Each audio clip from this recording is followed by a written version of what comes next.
This is it, guys. Finally, the Proton eMas 5 has been unveiled in Malaysia, although it is in typical Proton eMas fashion, completely covered in a camo wrap. Anyway, at least we get to see what the car is like and what the name officially is. So let's take a closer look in this quick video.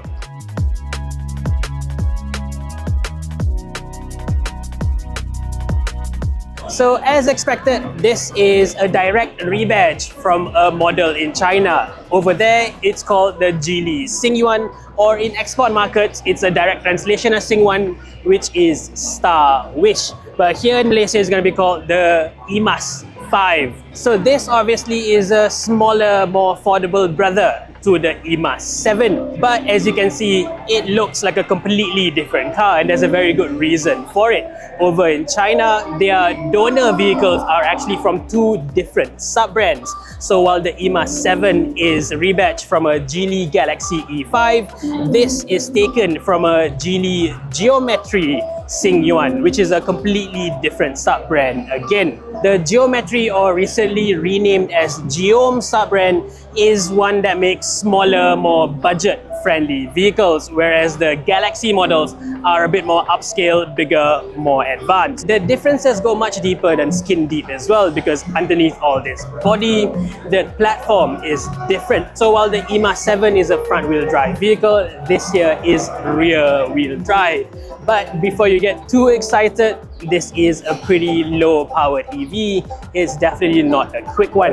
Specs for the Malaysian market has not been confirmed just yet, but if you were to look at the car in China, even the most powerful version only has up to 116 PS and 150 Newton meters of torque. So that's 0 to 100 in probably above 9 or even 10 seconds.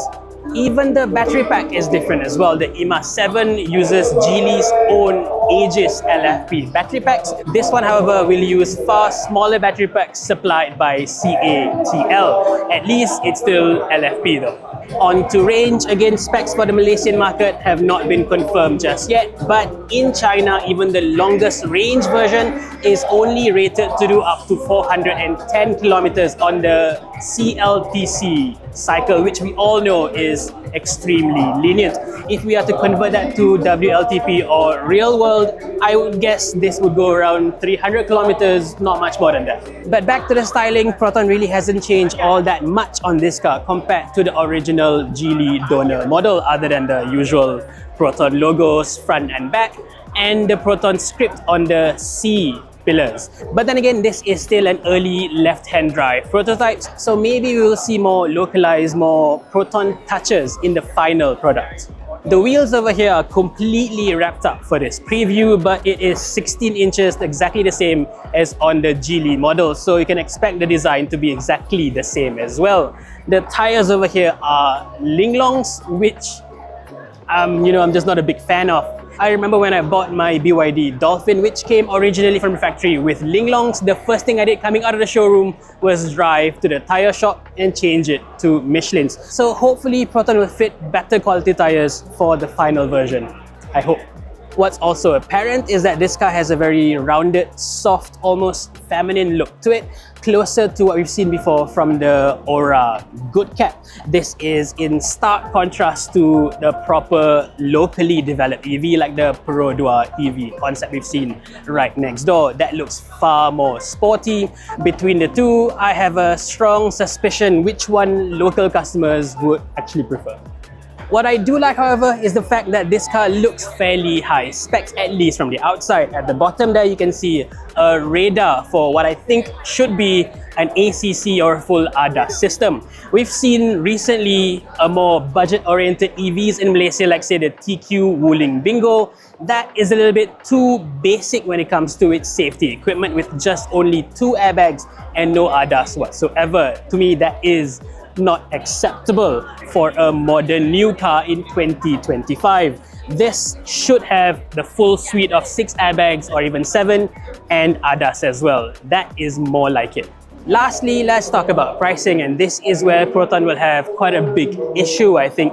The eMas 7 is so incredibly well priced, just around 106,000 ringgit.